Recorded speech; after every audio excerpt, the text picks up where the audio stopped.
सबसे पहले इस वक्त की बड़ी खबर, अमेरिकी संसद पर हमले की कोशिश की गई और यह कोशिश नाकाम रही है। कैपिटल हिल इलाके में फायरिंग हुई है। कार की टक्कर से एक अफसर की यहां पर मौत भी हो गई। कैपिटल बिल्डिंग के पास कार ने 2 अफसरों को टक्कर मार दी। इस हमले के बाद कैपिटल हिल में एंट्री बंद कर दी गई है। बिल्डिंग के बाहर पुलिस मुठभेड़ में संदिग्ध की भी मौत हो गई।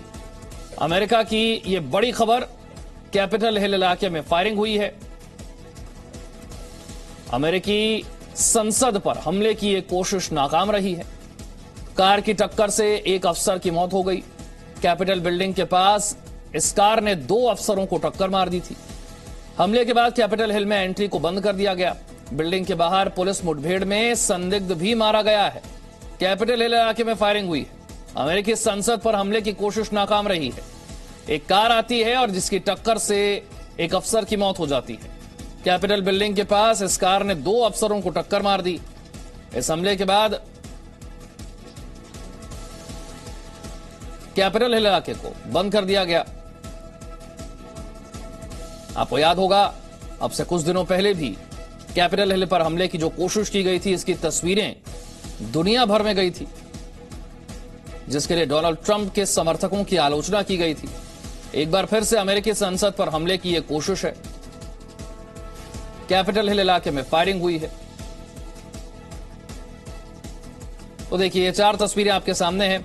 एक पुलिसकर्मी की मौत हो गई है। कैपिटल हिल इलाके में फायरिंग हुई है। कार ने अफसरों को टक्कर मारी। एक अफसर की इसमें मौत हुई।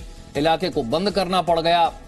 और कैपिटल हिल इलाका, जहां सुरक्षा बेहद कड़ी मानी जाती है, आप ये समझ लीजिए कि दुनिया के सबसे ज्यादा जहां सुरक्षा चाक चौबंद रहती है, उन इलाकों में से इलाका है अमेरिकी संसद, अमेरिका का कैपिटल हिल। यहां पर इस तरह का हमला होना, यह चिंता की बात है अमेरिका के लिए। एक कार आती है, 2 अफसरों को यहां पर टक्कर मार देती है। जैसा कि हमने बताया आपको, यहां पर सुरक्षा बेहद चाक चौबंद रहती है। बहुत कड़ी सुरक्षा यहां पर रहती है। अमेरिकी संसद का इलाका है, कैपिटल हिल इसे कहा जाता है। अमेरिकी संसद कैपिटल हिल के पास भारतीय समय के मुताबिक शुक्रवार की रात 11:30 पर एक बार फिर फायरिंग की घटना सामने आई, जहां एक कार सवार ने पुलिस बैरिकेड्स को टक्कर मार दी। उसने 2 पुलिस वालों को भी घायल कर दिया। इसके बाद पुलिस ने जवाबी कार्रवाई करते हुए कार ड्राइवर को गोली मार दी। हालांकि घायल संदिग्ध को हॉस्पिटल भी भर्ती कराया गया, लेकिन इलाज के दौरान उसकी मौत हो गई। पुलिस अधिकारी के मुताबिक हमलावर ने पुलिसकर्मी पर चाकू से हमला करने की भी कोशिश की, जिसके बाद एक पुलिसकर्मी की इलाज के दौरान मौत हो गई। घटना के दौरान कैपिटल हिल को बंद कर दिया गया। पुलिस ने आसपास के लोगों से घर में ही रहने की अपील की है। साथ ही कहा है कि वो खिड़की के पास न खड़े हों। कार सवार की अब तक पहचान नहीं हो पाई है। पुलिस ने कार से चाकू भी बरामद कर लिया है। घटना के बाद पुलिस ने एहतियातन कैपिटल हिल के एंट्री और एग्जिट पॉइंट को बंद कर दिया है। साथ ही पूरे इलाके में सुरक्षा बढ़ा दी गई है। राष्ट्रपति जो बाइडेन ने घटना पर दुख जताया है। साथ ही अमेरिकी झंडा व्हाइट हाउस पर झुकाने का निर्देश जारी किया है। बंगाल में तीसरे दौर के चुनाव प्रचार के लिए प्रधानमंत्री मोदी आज असम और बंगाल के दौरे पर रहेंगे। असम में आखिरी और बंगाल में तीसरे दौर के चुनाव के लिए आज भी राजनीतिक दलों की हलचल तेज रहने वाली है। प्रधानमंत्री नरेंद्र मोदी असम में 1 और बंगाल में 2 रैली करने जा रहे हैं। प्रधानमंत्री की पहली रैली असम के तमुलपुर में सुबह 11 बजे होगी। असम के बाद प्रधानमंत्री मोदी पश्चिम बंगाल पहुंचेंगे, जहां तारकेश्वर में दोपहर 2:45 पर वो रैली को संबोधित करेंगे। तारकेश्वर में रैली से पहले प्रधानमंत्री मोदी बाबा ताड़कनाथ धाम में दर्शन और पूजन करेंगे। तारकेश्वर हुगली जिले में मौजूद है, जहां भगवान शिव का बड़ा तीर्थ स्थल है, जहां शिवरात्रि पर बड़ा मेला भी लगता है। बंगाल में धार्मिक मान्यता है कि सावन की तरह ही चैत्र भी शिव का महीना है और बंगाल में चैत्र के महीने में भगवान शिव की आराधना की परंपरा रही है। तारकेश्वर के बाद प्रधानमंत्री मोदी शाम 4:15 पर सोनारपुर में रैली करेंगे। बीजेपी के लिए चुनाव प्रचार के लिए आज तमिलनाडु और केरल पहुंचेंगे अमित शाह, जहां वो रैली करेंगे और रोड शो भी करेंगे। तमिलनाडु और केरल में भी 6 अप्रैल को विधानसभा के लिए 140 सीटों पर मतदान होगा, जहां आज गृह मंत्री अमित शाह बीजेपी के लिए चुनाव प्रचार करने जाने वाले हैं। अमित शाह सबसे पहले सुबह 10:15 पर चेन्नई में एक रोड शो करेंगे, जिसके बाद अमित शाह तिरुनेलवेली पहुंचेंगे, जहां पर दोपहर 1 बजे वो एक रैली को संबोधित करेंगे। तमिलनाडु के बाद अमित शाह केरल के लिए रवाना हो जाएंगे, जहां केरल में सुल्तान बत्तेरी में वो एक रैली को संबोधित करेंगे। सुल्तान बत्तेरी में रैली करने के बाद अमित शाह केरल के कोझिकोड पहुंचेंगे, जहां शाम 5 बजे एक लंबे रोड शो में वो शामिल होंगे। कोझिकोड में रोड शो के बाद अमित शाह केरल के ही चेरतला पहुंचेंगे, जहां शाम 7 बजे अमित शाह एक रैली करेंगे। अमित शाह केरल में हुई अपनी रैलियों में कांग्रेस को कंफ्यूज पार्टी बता चुके हैं। अमित शाह के मुताबिक केरल की जनता विकल्प के रूप में अब बीजेपी को देख रही है। असम में बीजेपी नेता हेमंत बिस्व शर्मा के चुनाव प्रचार करने पर 48 घंटे तक के लिए रोक लगा दी गई। चुनाव आयोग ने असम सरकार में मंत्री और बीजेपी नेता हेमंत बिस्वा शर्मा पर अगले 48 घंटे तक चुनाव प्रचार करने पर रोक लगा दी है।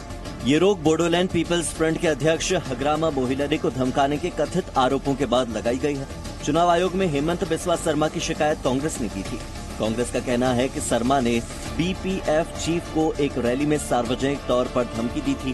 कांग्रेस ने कहा कि शर्मा ने बीपीएफ चीफ को एनआईए का इस्तेमाल कर जेल भेजने की धमकी दी थी। राज्य में चुनावों की घोषणा के कुछ ही दिनों बाद असम में बीजेपी की सहयोगी party Bodoland people's front NDA गठबंधन से अलग हो गई थी। पार्टी के अध्यक्ष हग्रामा मोहिलरी ने कहा था कि हम बीजेपी के साथ दोस्ती और गठबंधन नहीं निभा सकते। शांति, एकता और विकास के साथ राज्य में स्थायी सरकार देने के लिए बीपीएफ ने कांग्रेस की अगुवाई वाले गठबंधन के साथ जाने का फैसला किया था। देश में कोरोना संक्रमण बहुत तेजी से बढ़ रहा है और एक नया रिकॉर्ड कोरोना संक्रमण ने बना दिया है। देश में कोरोना संक्रमण लगातार बढ़ रहा है। बीते 24 घंटे में देश भर में कोरोना के 81,466 नए मरीज सामने आए। इस दौरान 469 लोगों की कोरोना की वजह से मौत हुई।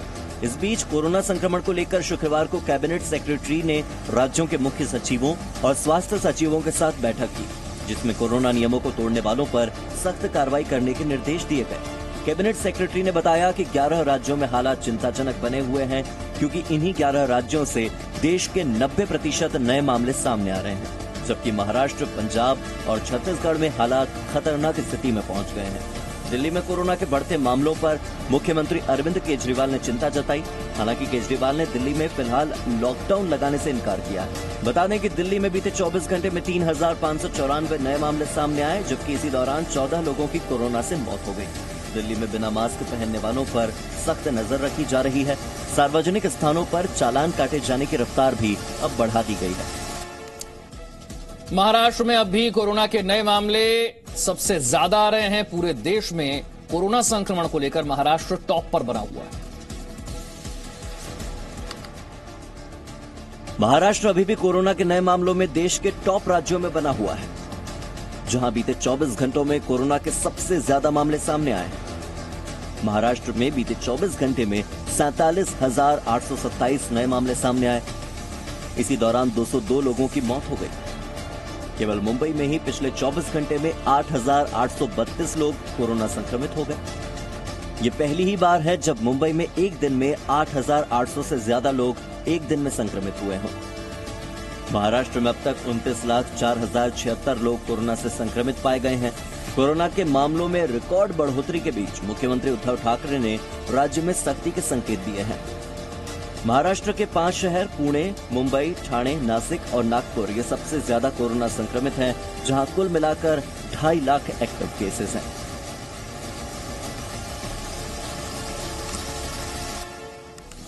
कोरोना को लेकर चिंता वाली बात यह है कि अब बच्चों में भी कोरोना का खतरा बढ़ रहा है।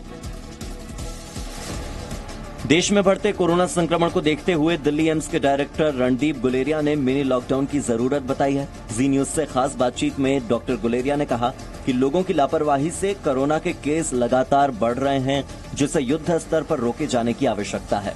जहाँ जहाँ पे केसेस बढ़ रहे हैं और जहाँ जहाँ पे हम देख रहे हैं कि क्लस्टर्स बन रहे हैं, कि एक ही एरिया से बहुत ज्यादा केसेस आ रहे हैं, उस एरिया को हमें कंटेनमेंट जोन डिक्लेयर करना पड़ेगा। वहाँ पे एक मिनी लॉकडाउन टाइप की सिचुएशन करनी पड़ेगी। डॉक्टर रणदीप गुलेरिया ने कहा कि अब बच्चों में भी कोरोना हो रहा है। हालांकि ये सही है कि बच्चों का रिकवरी रेट बड़ों के मुकाबले ज्यादा है। बच्चों में जो वायरस है वो माइल्ड इलनेस करता है और इसलिए बच्चों में रिकवरी भी जल्दी होती है। वो इन्फेक्शियस रहते हैं पर बच्चे जो है ज्यादातर आईसीयू में नहीं पहुंचते और डेथ रेट जो है बच्चों में बहुत कम है। डॉक्टर गुलेरिया ने वैक्सीन के बाद भी 2 गज की दूरी को जरूरी बताया। साथ ही उन्होंने मास्क लगाने और फिर से कंटेनमेंट जोन बनाने पर भी जोर दिया। यूपी के सीएम योगी आदित्यनाथ आज बंगाल के दौरे पर हैं, जहां वो रोड शो और जनसभा को संबोधित करेंगे। यूपी के मुख्यमंत्री योगी आदित्यनाथ आज बंगाल में चुनावी दौरे पर रहने वाले हैं, जहां सीएम योगी सुबह 9:30 पर कोलकाता एयरपोर्ट पहुंचेंगे। इसके बाद सुबह 9:55 पर वो गंगारामपुर हेलीपैड जाएंगे। मुख्यमंत्री योगी 10 बजे गंगारामपुर से कालीबाड़ी तक एक रोड शो करेंगे। सुबह 11:35 पर गंगारामपुर हेलीपैड से वो रवाना हो जाएंगे। सीएम योगी सुबह 11:55 पर गुलमोहर रेलवे ग्राउंड पहुंचेंगे, जहां से सीएम योगी दोपहर 12 बजे गुलमोहर ग्राउंड से सलकिया तक एक रोड शो करेंगे। बंगाल चुनाव के मद्देनजर बीजेपी ने अपने स्टार प्रचारकों की फौज बंगाल में उतार रखी है। खुद प्रधानमंत्री मोदी से लेकर गृह मंत्री अमित शाह और दर्जनों मंत्री और नेता बंगाल समेत दूसरे चुनावी राज्यों का दौरा कर रहे हैं। इसी कड़ी में सीएम योगी आदित्यनाथ आज एक बार फिर बंगाल के दौरे पर हैं। बंगाल में 6 अप्रैल को तीसरे चरण का मतदान होना है। Presenting B News app, available on Google Play and App Store. Download it now.